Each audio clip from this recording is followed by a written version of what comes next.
రుధిర్కి నిద్రలో నడిచే అలవాటు ఉంది సార్. అవును సార్. ఆ రోజు కూడా రుధిర్ నిద్రలోనే ఉన్నాడు. అలా వెళ్ళే అతన్ని చంపేశాడు. నేను వెళ్ళి కదిలించిన తర్వాతే స్పృహలోకి వచ్చాడు సార్. ఈ ట్విస్ట్ ఏంటి? కొంచెం కన్ఫ్యూజన్గా ఉంది సార్. ఓకే, అన్నీ నార్మల్గానే ఉన్నాయి. 2 వీక్స్ తర్వాత కలవండి. Okay madam, thank you. Hello. Hello, doctor Shyamala గారా? అవును సార్. నేను కమిషనర్ ఆఫీస్ నుంచి మాట్లాడుతున్నాను. రుధిర్ అనే వ్యక్తి మీ రెగ్యులర్ పేషెంటా? Yes sir. అతని గురించి కొంచెం మీతో మాట్లాడాలి. ఒకసారి స్టేషన్కి వస్తారా? ఓకే, ఒక హాఫ్ అన్ అవర్లో వస్తాను సార్. కొంచెం త్వరగా రండి. Okay sir. అర్థం కావట్లేదు కానీ ఈ మర్డర్స్లో మంచి మలుపులున్నాయిరా. అసలు నీ ప్లాన్ ఏంట్రా? సార్ డాక్టర్ గారు వచ్చారు సార్. ఓహో, వచ్చిందా?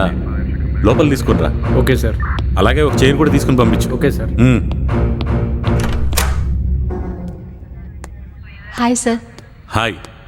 ఇతను గుర్తుపట్టగలరా? సార్, ఇతను నా పేషెంట్.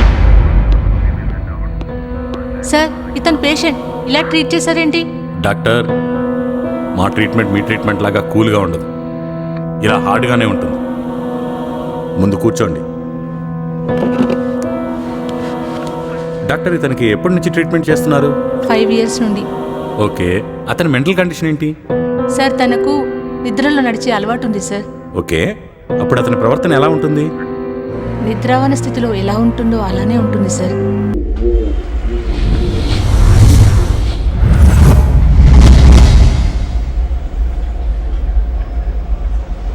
అన్నా,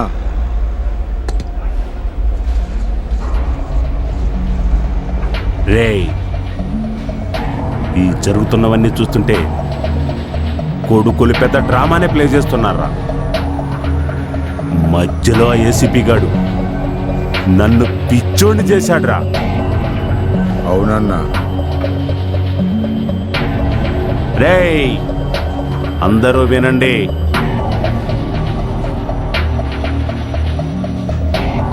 ఆ నా కొడుకులిద్దరూ నా చేతుల్లోనే చావాలి.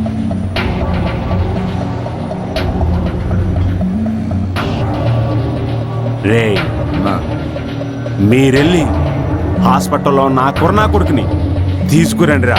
వెళ్ళండి. అలాగే బాయ్.